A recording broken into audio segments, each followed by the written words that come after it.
자리에서 일어나 찬양함으로 부활절 둘째 주일 하나님을 예배합시다.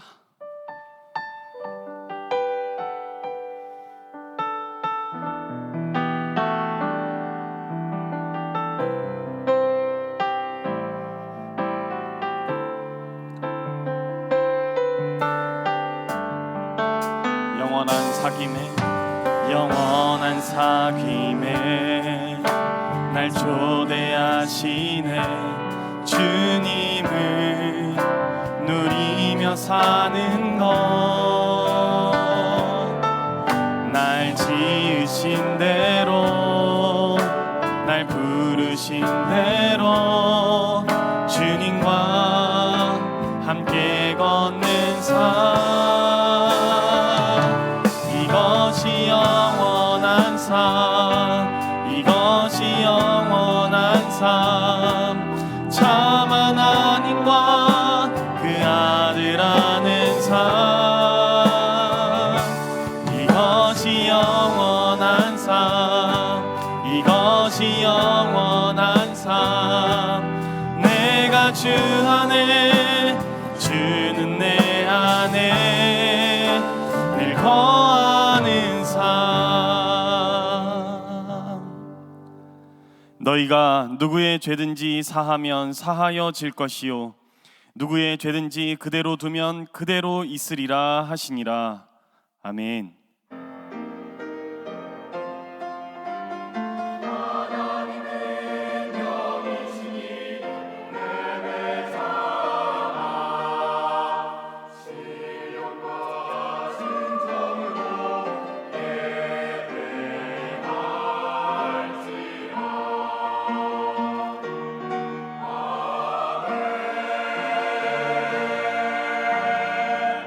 생명의 주관자 되신 하나님, 죽음 가운데 있는 우리를 생명의 자리로 부르심에 감사를 드립니다.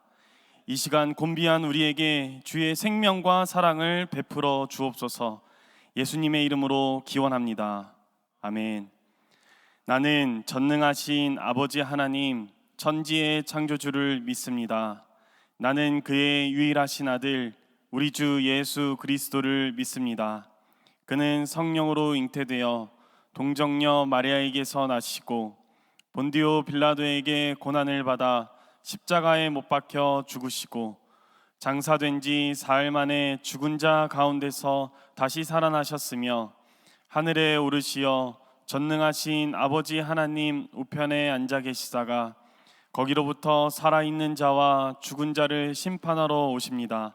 나는 성령을 믿으며 거룩한 공교회와 성도의 교제와 죄를 용서받는 것과 몸의 부활과 영생을 믿습니다. 아멘. 우리가 함께 박수 치시면서 우리의 소망 되신 주님께 함께 나아가도록 하겠습니다.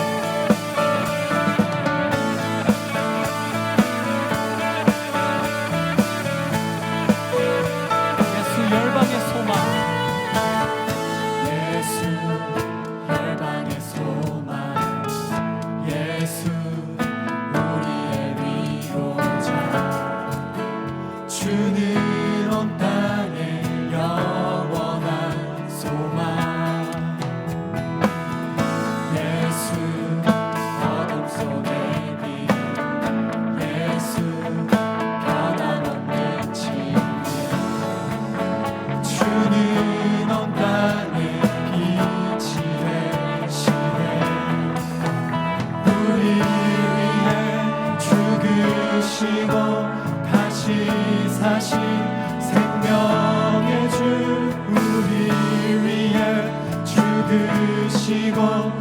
다시 사신 생명의 주, 주님만이 소망이요 변함없는 반석이라. 주님만이 온 세상을 비추십시네. 또 죽음에서 부활하신 우리 구주 평강의 왕, 주를 믿는 모든 자의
생명의 주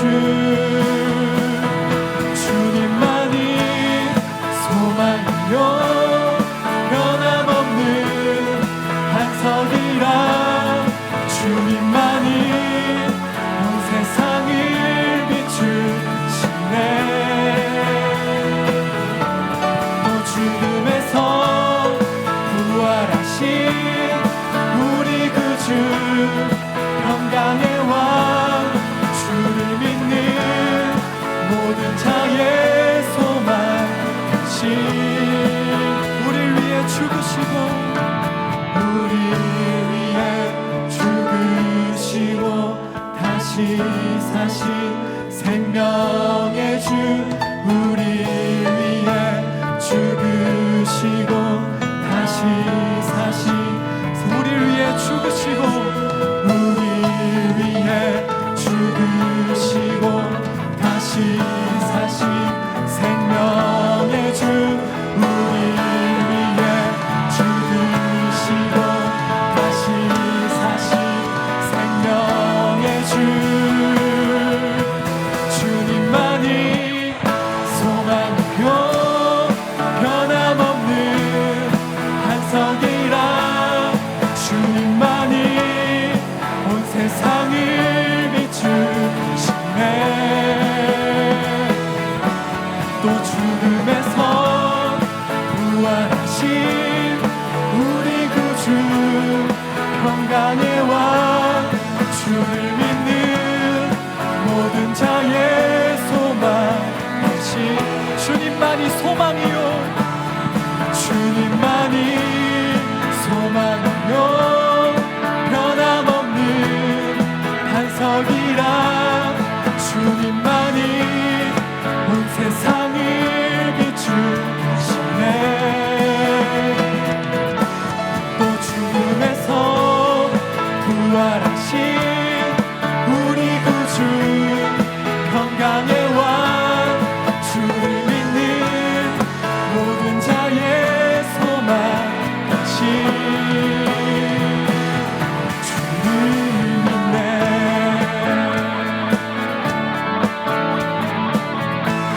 함께 하늘 위에 주님밖에 찬양합시다. 하늘 위에 주님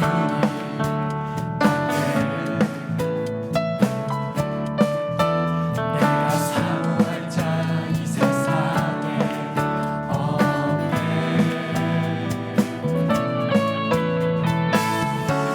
내 맘과 힘을 비울 수 없네 오직 한 가지 그 진리를 믿네 주는 나의 힘이요 주는 나의 힘이요 주는 나의 힘이요 영원히 주를 의지하리 주는 나의 힘이요 주는 나의 힘이요 주는 나의 힘이요 영원히 주를 의지하리 영원히 처음부터 함께 고백합시다. 하늘 위에 주님밖에 하늘 위에 주님밖에 내가 사모할 자 이 세상에 없네 내 맘과 힘을 비울 수 없네 오직 한 가지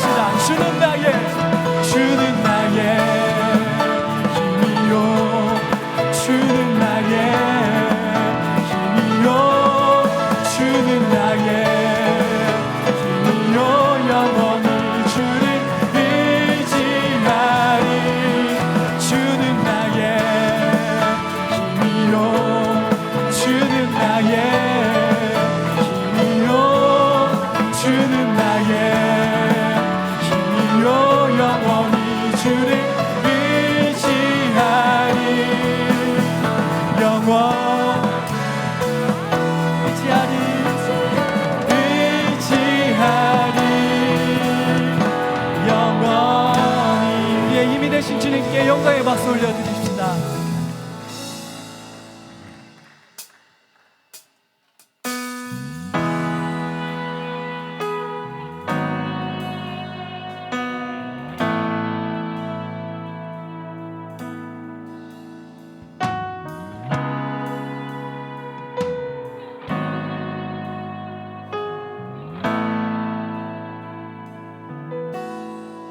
하늘 보좌 내려놓고 모든 영광 버리신 주 나를 위해 이 땅 위에 세상 십자가 지셨네 주의 보혈 흘리시고 죽기까지 사랑하신 주의 크신 사랑 안에 나 자유함 얻었네 죽음을 이기시고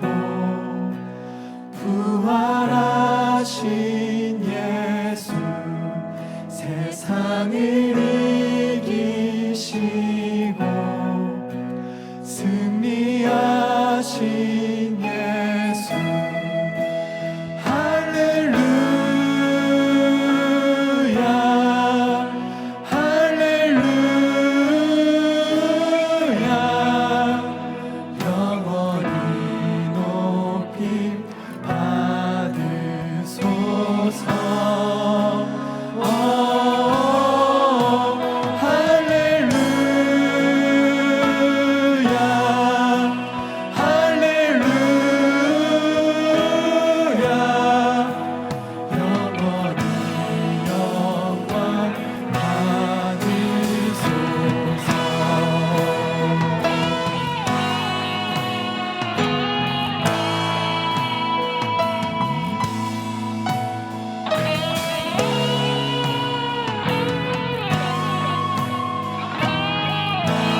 하늘 보좌 내려놓고 내려놓고 모든 영광 버리신 주 나를 위해 이 땅 위에 세상 십자가 지셨네 주의 보혈 흘리시고 죽기까지 사랑하신 주의 크신 사랑 안에 나 자유함 얻었네 죽음을 이기시고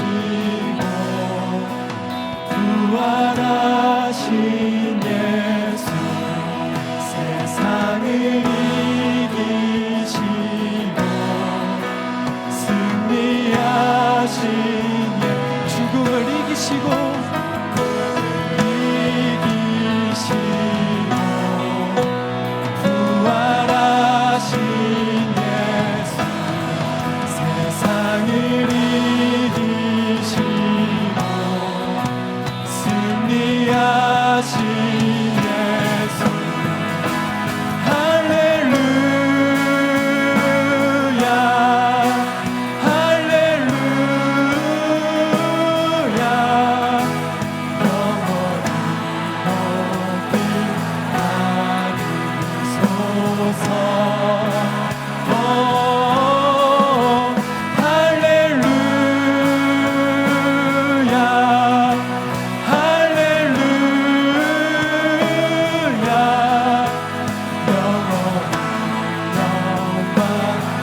고백합시다.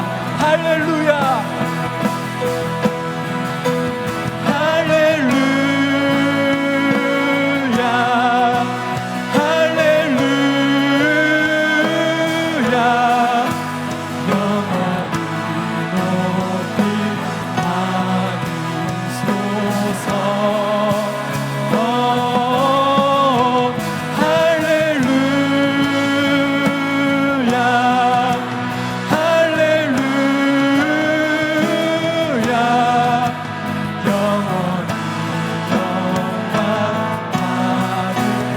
고백합시다. 모든 영광과 존귀와 능력 받기 합당하신 어린 양께 할렐루야 할렐루야. 다시 오실 왕 예수.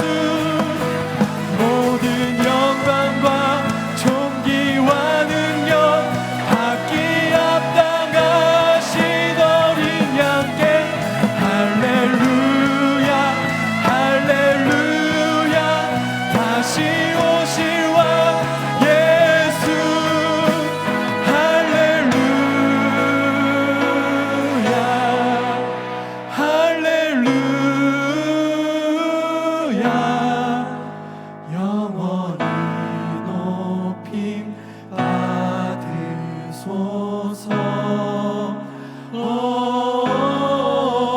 할렐루야 할렐루야. 영원히 영광 받으소서.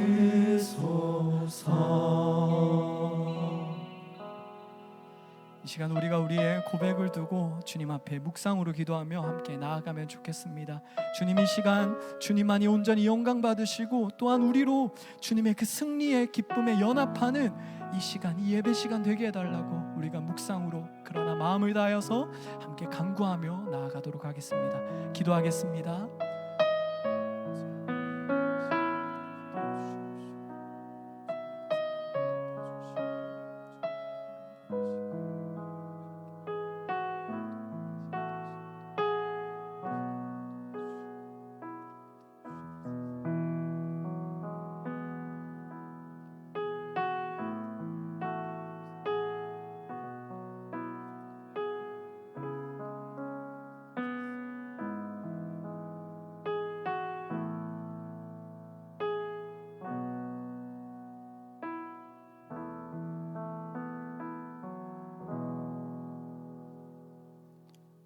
사랑이 많으신 하나님, 한 주간 삶 가운데 동행해 주시고 이 거룩한 주일 저희 모두를 예배의 자리에 불러주심을 감사드립니다.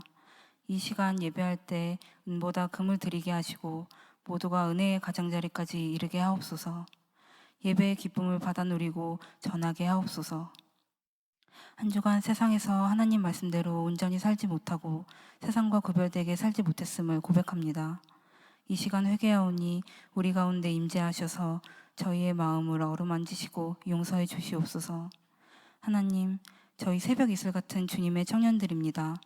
푸른 꿈을 안고 일어나게 하시고 주님의 선한 능력으로 일어나게 하옵소서. 그리하여 믿음의 길로 나아가는 우리가 되게 하여 주시옵소서. 산불로 인해 큰 어려움을 당한 우리 이웃들을 위해 기도합니다. 예기치 못한 어려움을 당한 이들을 위로해 주시고 때에 따라 돕는 은혜를 더해 주시옵소서. 나아가 우리 모두 우는 자들과 함께 울어주는 좋은 이웃이 되게 하옵소서. 몽골 비전 트립을 위해서 기도합니다. 남은 기간 온전히 기도로 준비하게 하시고 크고 놀라운 일 행하실 하나님을 기대하며 믿음으로 나아가게 하옵소서. 이 시간 말씀 전하시는 최정규 선교사님 축복해 주시옵소서. 영육간의 강건함을 더해 주시고 캄보디아 사역 위에 맡기신 비전과 귀한 사명을 잘 감당하게 하옵소서. 선교사님을 통하여 더 많은 지체들이 캄보디아 사역에 동참할 수 있게 하옵소서. 이리스 워십팀과 할렐루야 찬양대의 찬양을 기쁘게 받아주시고 예배를 위해 섬기고 봉사하는 손길들 기억하여 주시옵소서. 예배 가운데 주님 홀로 영광 받아주시고 이 모든 말씀 예수 그리스도의 이름으로 기도드리며 이제 다 함께 주님께서 가르쳐주신 기도로 기도합니다. 하늘에 계신 우리 아버지, 아버지의 이름을 거룩하게 하시며 아버지의 나라가 오게 하시며 아버지의 뜻이 하늘에서와 같이 땅에서도 이루어지게 하소서. 오늘 우리에게 일용할 양식을 주시고 우리가 우리에게 잘못한 사람을 용서하여 준 것 같이 우리의 죄를 용서하여 주시고 우리를 시험에 빠지지 않게 하시고 악에서 구하소서. 나라와 권능과 영광이 영원히 아버지의 것입니다. 아멘.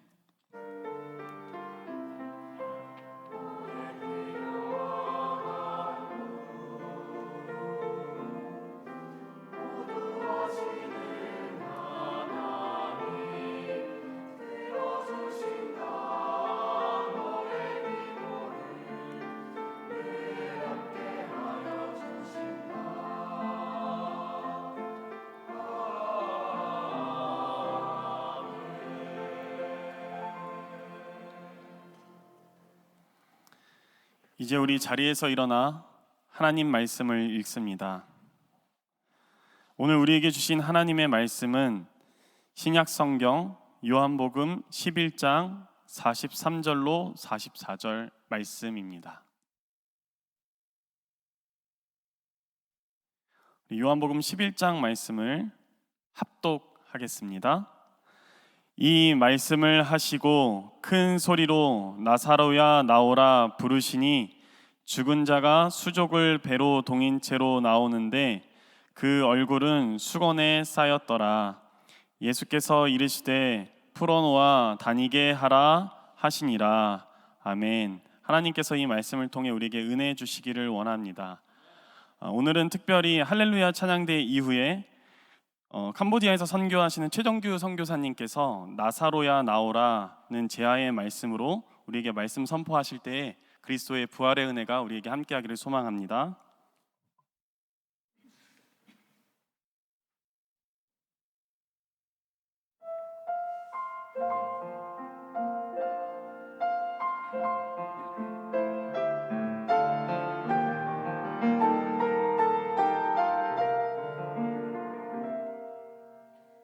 믿음으로 갑니다. 이해할 수 없을 때라도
반갑습니다.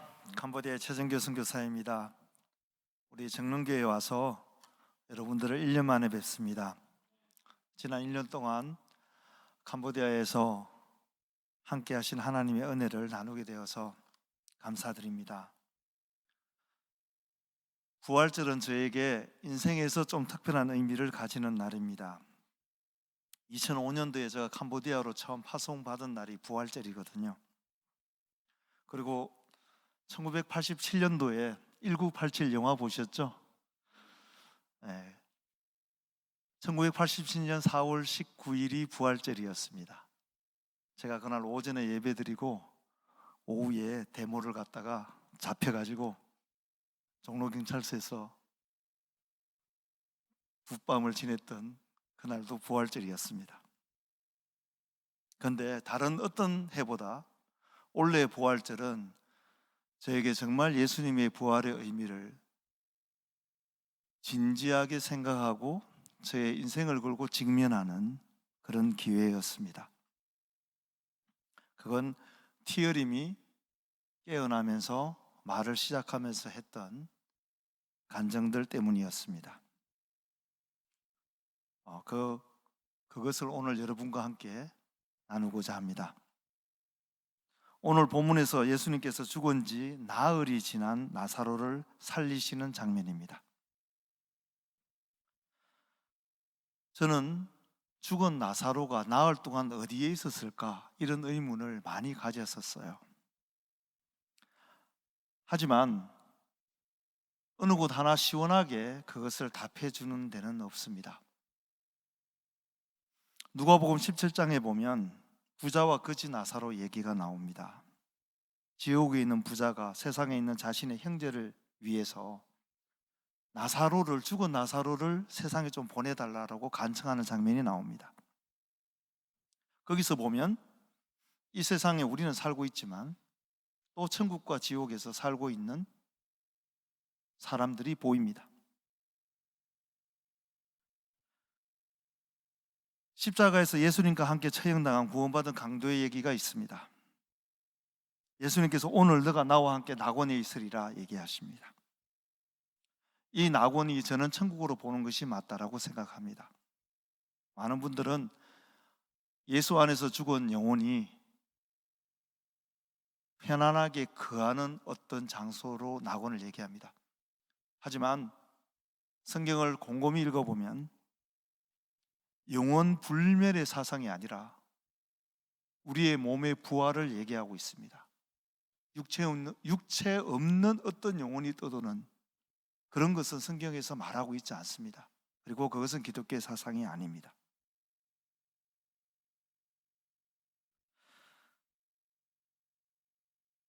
근데 우리는 성경에서 또 아주 분명하게 부활은 예수님께서 재림하신 이후에 최후의 심판이 있고 그리고 그 이후에 부활이 있다라는 분명한 말씀이 있습니다. 그 간격이 수천 년이 넘어요. 그리고 이것은 어떠한 신학적인 노력으로 우리의 사고로 해결될 수 있는 간격이 아닙니다. 우리가 잘 알다시피 중세 타락한 가톨릭은 우리의 죽은 부모님이 지금 부모님의 영혼이 연옥이라는 곳에 있는데 우리가 성당 건축을 위해서 헌금을 하면 그 헌금을 하는 순간 연옥에 있는 영혼이 우리 부모님의 영혼이 천국으로 옮기게 된다라고 거짓 선전을 많이 했습니다. 그것을 통탄했던 우리 프로테스탄트의 개혁가들, 우리가 알고 있는 루터와 칼빈 같은 우리 개신교를 시작하신 분들은 죽은 이후의 영혼이 어디에 있는가, 그 삶이 어떤가, 어디에 가 있는가 등등의 문제에 대해서는 지극히 말씀하시기를 삼가하셨고 그리고 그 전통을 이어받은 우리 기독교 역시 그러합니다.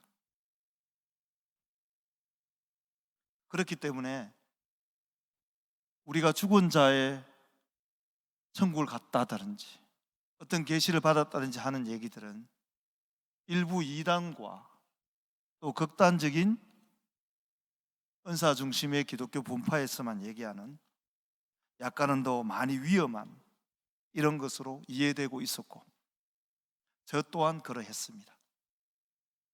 근데 티어림이 깨어나서 자신의 이 얘기를 얘기하는 순간 티어림은 오스와이 마을 선교 10년 역사의 중심입니다.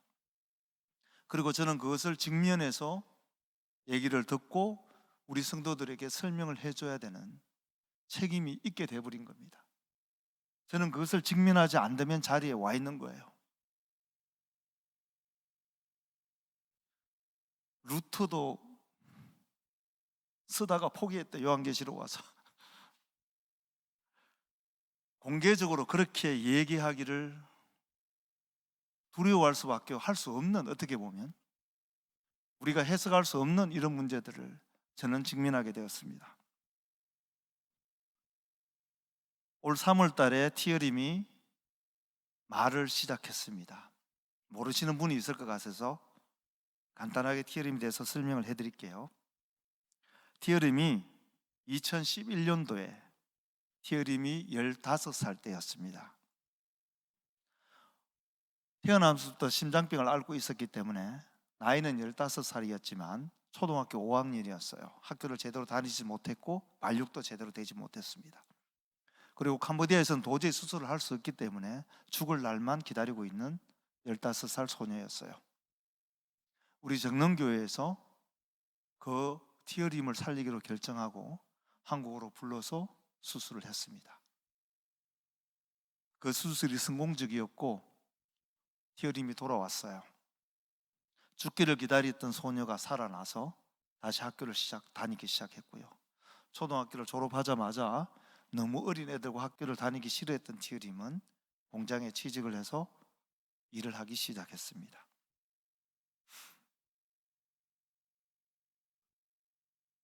그리고 2022년 3월이었어요.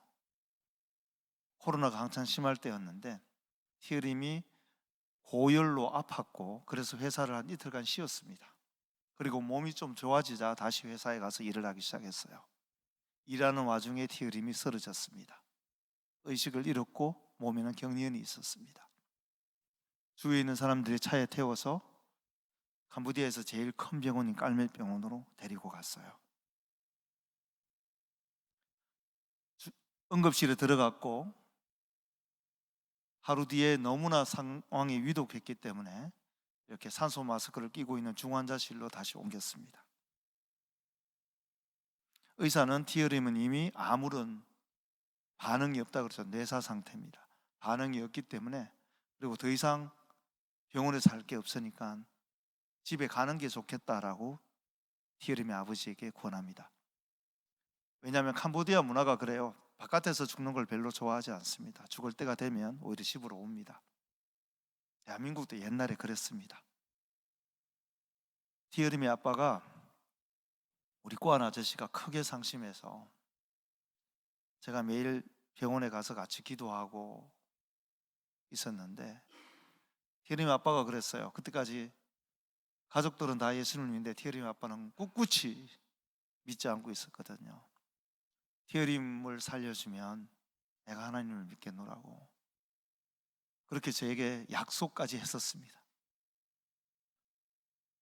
그리고 저희들이 정릉교회도 알려드리고 함께 기도를 했죠.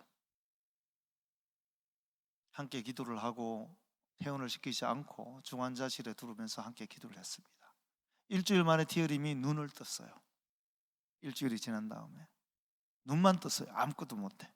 말도 못하고 손가락도 움직이지 못하고 눈만 떴어요. 그리고 서서히 조금씩 회복되기 시작했습니다. 손가락을 움직이기 시작하고요. 모음만 발음하기 시작하고요.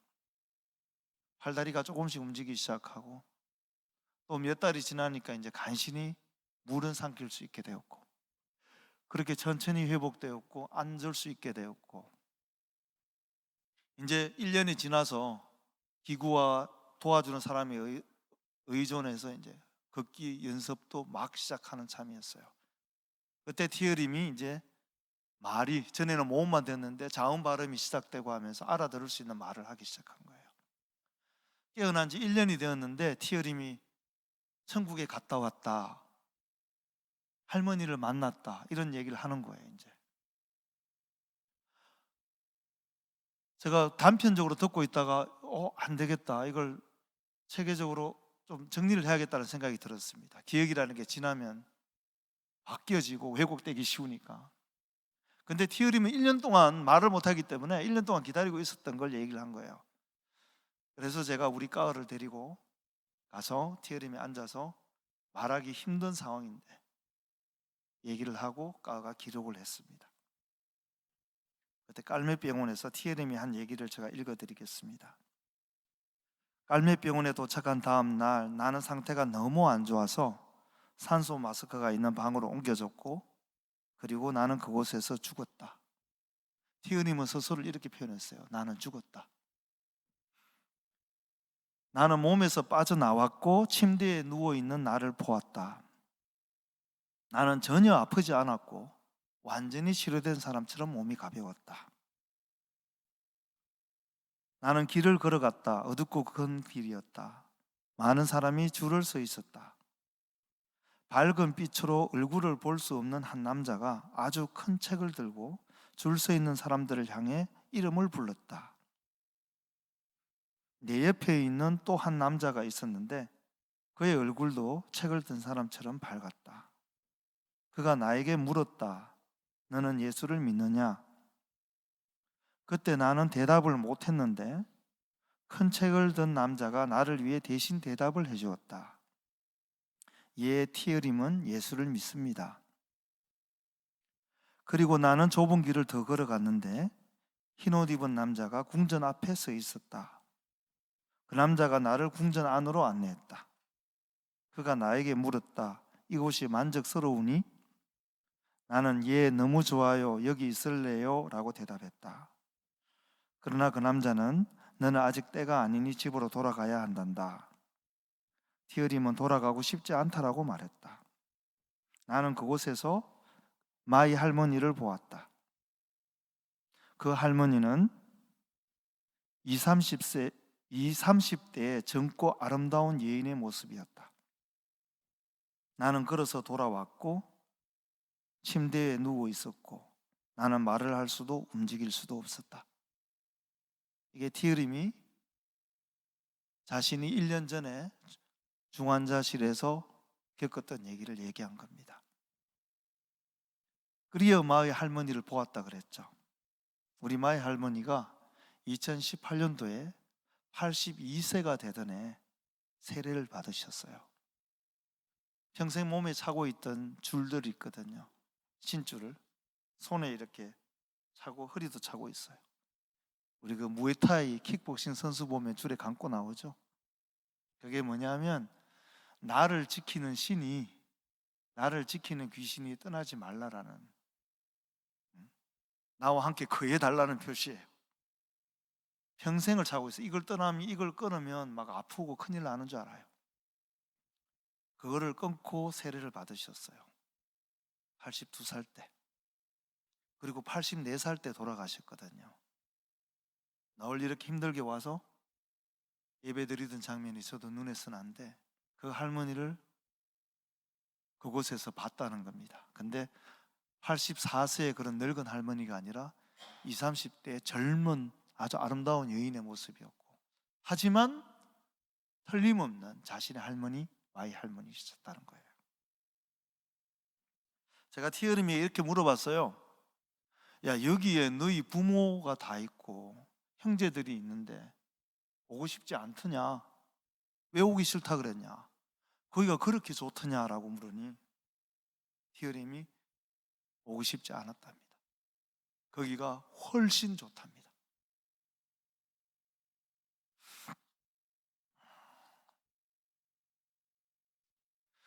예수님께서 이 땅에 오셔서 가장 먼저 선포하신 말씀, 거의 마태복음의 절반 이상의 말씀이 천국에 대한 말씀이에요.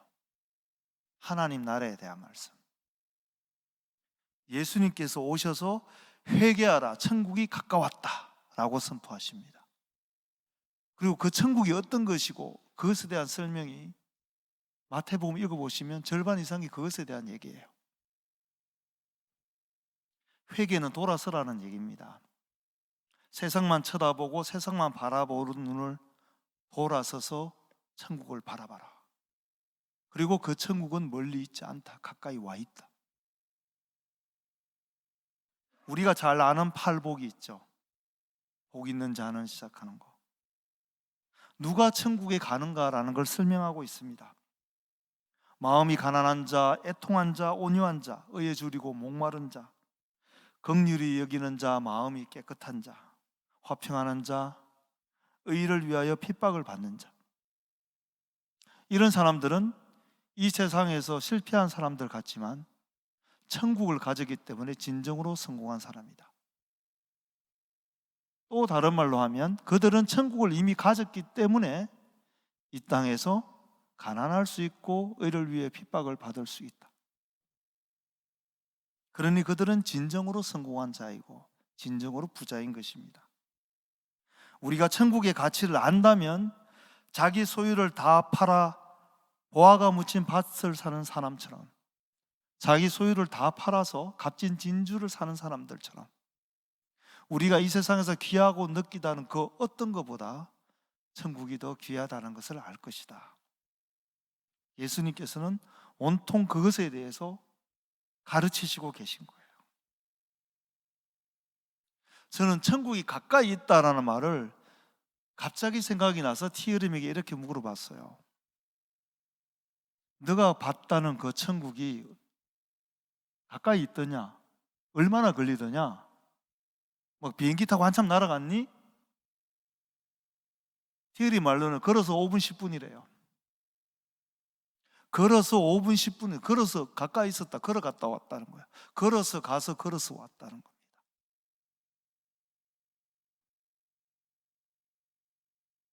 성경에서는 예수님께서 이 땅에 오셔서 이미 천국을 시작하셨고 천국을 침노하는 사람이 이미 생겨났다라고, 이미 사람들이 천국에 들어가기 시작했다라고, 그래서 여러분은 천국을 바라고 소망하라라고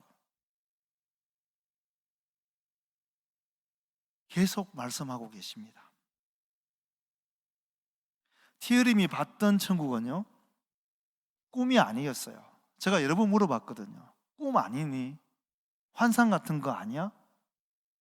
아니래요. 내가 직접 갔다 온 거래요. 이거 다른 거죠. 내가 꿈으로 느꼈던 거하고 환상으로 이렇게 본 거하고. 여러분 꿈과 환상을 겪은 적이 있습니까?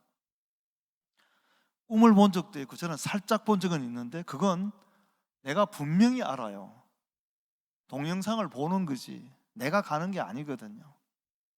메타버스가 아무리 리얼해도 실제 세계는 아니잖아요. 그걸 구분하지는 않잖아요. 그걸 누구나 구분할 수 있습니다. 티어림은 이렇게 말했어요. 내가 갔다 왔다라고. 꿈을 꾸거나 환상을 본 게 아니라고. 틀림없이 천국은 가까이 있습니다. 하지만 그건 우리가 설명할 수 없는 다른 어떤 시공간의 차이겠죠. 우리가 볼 수 없는 우리의 눈과 우리의 귀와 우리의 손이 느낄 수 없는 겁니다. 우리의 눈이라는 게 볼 수 있는 가시 영역을 제외하면 못 봅니다. 가청 주파수를 넘어서면 우리의 귀도 듣지 못해요. 우리가 보지 못하고 듣지 못하고 느끼지 못하는 다른 차원의 시공간의 문제일 뿐이지 실제 가까이 있습니다. 예수를 믿는 우리는, 성령 하나님께서 함께 하시는 우리는 부활의 실체를 가지고 있습니다. 이미 우리는 부활의 실체를 가지고 있어요. 왠 줄 아세요? 예수님이 우리와 함께 하고 있거든요.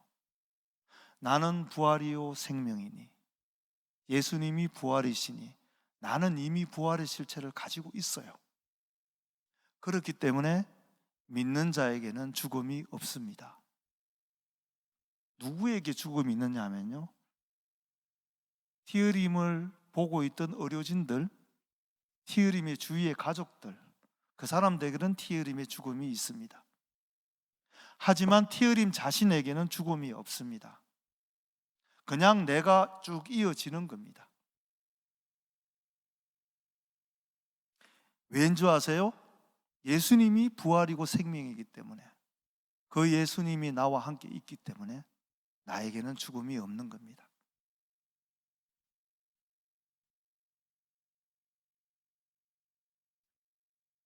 다시 이 세상에 오기 싫다라는 티어림을 왜 보내셨을까요? 우리가 열심히 살려달라고 애원해서 그 기도를 들어주셨을까요? 아니면 티어림이 그렇게 죽는 게 너무 불쌍했습니까? 아닙니다. 결단코 아닙니다. 티어림은 그렇게 천국에 있는 것이, 그 아름다운 천국에 아프지 않고 고통스럽지 않고 행복하게 있는 것이 100배, 1000배 나았습니다. 티어림은 다시 돌아와서 1년 동안 말도 못하고 누워있기만 하고 고통 속에 있어야 했거든요. 그런데 왜 티어림은 다시 살려 보내셨겠습니까? 오늘 우리가 나사로와야 나와라 라고 외치는 예수님의 그 장면의 앞장면이, 예수님께서 제자들에게 이렇게 말씀하십니다. 사람들이 와서 나사로가 죽었다라고 하자. 나사로가 죽었다. 내가 거기 있지 아니한 것을 기뻐하노니 이는 너희로 믿게 하려 함이라 라고 말씀하십니다. 예수님께서 왜 나사로를 다시 살리셨나요? 제자들을 믿게 하기 위해서. 그 누구보다 3년 동안 함께하고 그렇게 많이 가르치고 그렇게 많이 얘기하고 보여주셨건만 제자들은 아직도 부활과 천국을 온전히 믿지 못하고 있습니다. 이것이 나사로를 살리신 예수님의 첫째 이유입니다.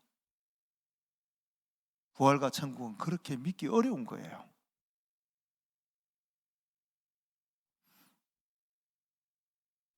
주님께서 이렇게 바라셨죠.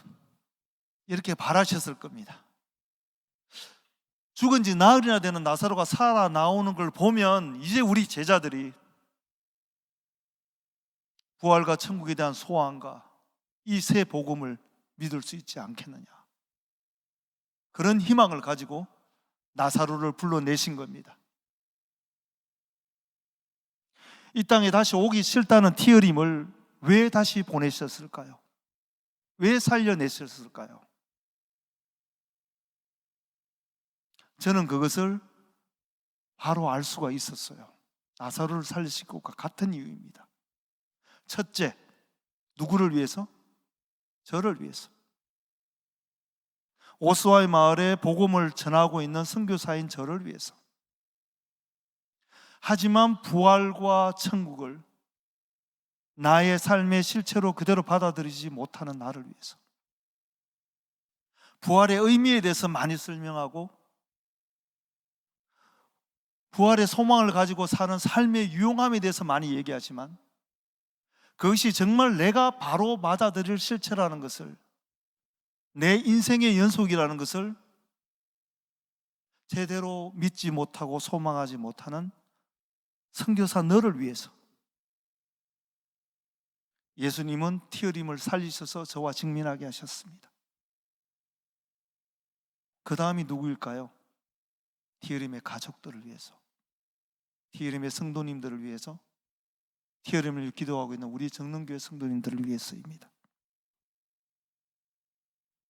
몸이 다시 사는 것과 영원히 사는 것을 믿사옵나이다. 매주 신앙 고백하지만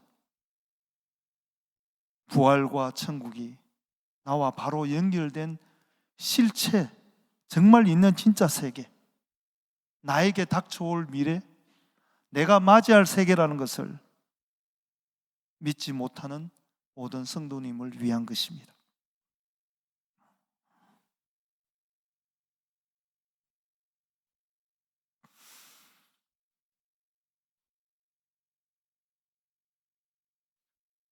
우리는 티어림처럼 죽다가 살아나지 않으면 부활과 천국을 믿을 수 없는 것입니까?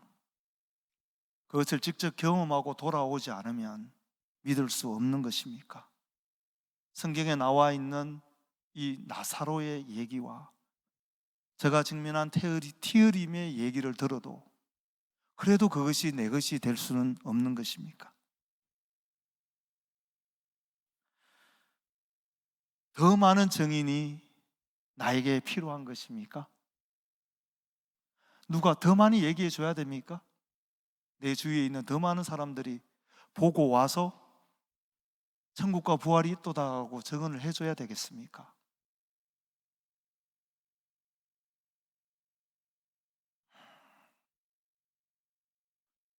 나사로야 나오라 라고 예수님께서 나사로를 불러내신 이유, 그리고 나는 이곳에 있고 싶다는 티어림을 다시 등 떠밀어서 다시 살라라고 내보내신 이유는 저와 여러분들이 부활과 천국을 진실로 믿고 소망하는 삶을 살기를 위한 것입니다.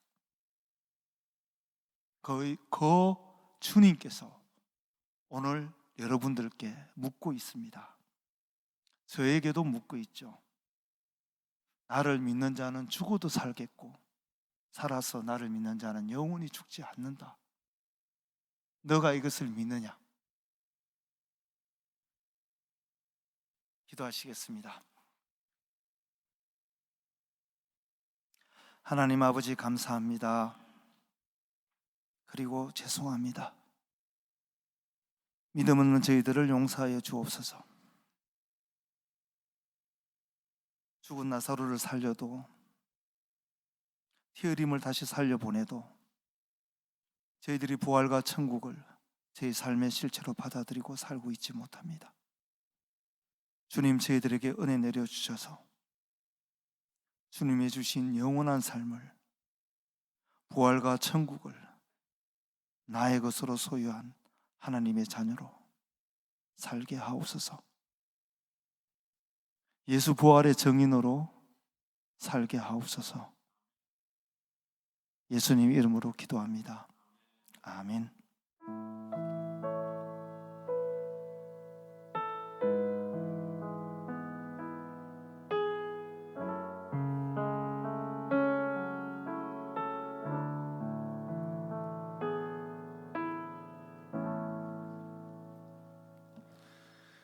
우리의 마음과 정성을 주님께 드리며 함께 찬양합니다.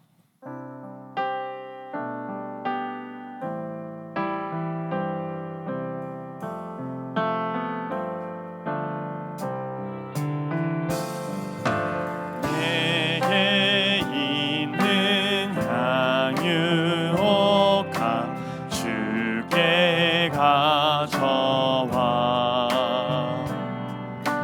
그 발 위에 입 맞추고 깨뜨립니다. 주님 다시 이 땅 위에 임하실 그때 주의 크신 사랑으로 날 받아주소서.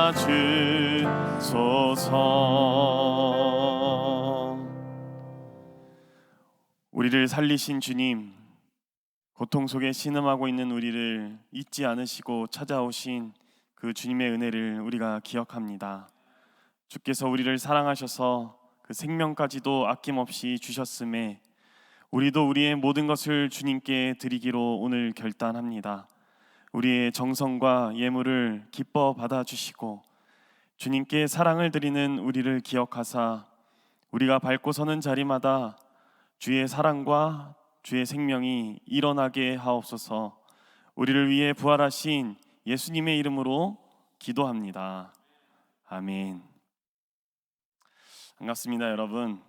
오늘은 부활절 둘째 주일이고 지난 부활 주일부터 50일 동안 우리는 부활의 기쁨을 만끽하는 기쁨의 50일을 보내고 있습니다.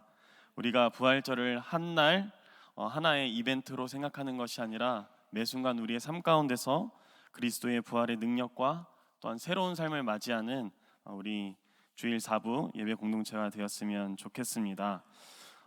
지난주에 말씀드렸던 대로요, 식탁 코이노니아가 개설되었습니다. 친교실 맛있습니다. 네, 친교실이라고 부르면 여러분 어색하실 수 있는데 지하 1층에 있는 식당을 우리 교회는 친교실이라고 부릅니다. 그래서 친교실에서 오전 10시 30분부터 오후 2시까지 지난주만 우리가 교회에서 제공을 해드렸고 앞으로 소정의 비용이 있습니다. 그렇게 비싸지 않은데 궁금하시면 한번 가보시면 되겠습니다. 정릉교회배 볼링 대회가 81년 역사상 처음 있다고 합니다. 자세한 내용은 이따가 청년 광고 시간에 들으시면 될 것 같습니다. 참고로 온 성도 대상이고 선착순 50명입니다.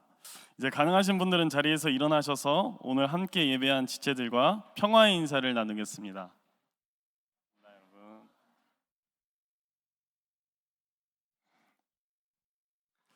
네, 우리 이제 함께 찬양하며 서로를 축복할까요?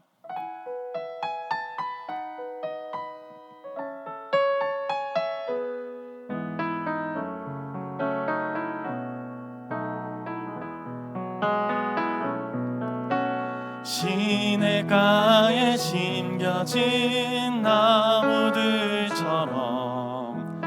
너의 삶이 주님과 늘 함께하기, 기쁠 때나 슬플 때 어느 때라도 하나님 함께 하시네. 박수로 서로의 삶을 응원하며 축복하겠습니다. 이게 공동체 고백합니다.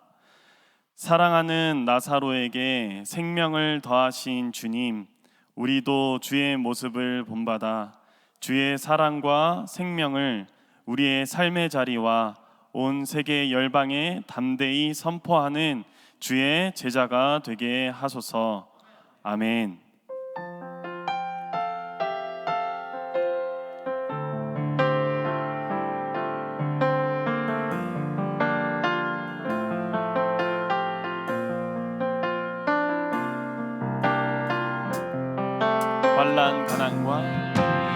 환난 가난과 고난 수고로움 속에도 선보는 그 믿음을 지켰네. 주를 섬기는 일에 자신을 다드리며 진리의 말씀과 성령으로 그 길을 걸었네. 그리스도 안에서 새롭게 하시고 그리스도로 인하여 자유케 되었네. 우리는 무명하나 유명한 자요, 죽음의 위기 속에도 참 생명 가졌고 근심 하나 기뻐하며 하나하나 다른 일을 부욕해 하는 자로다. 우리는 무명하나 유명한 자요, 죽음의 위기 속에도 참 생명 가졌고 근심 하나 기뻐하며 하나하나 다른 일을 부욕해 하는 자로다. 모든 것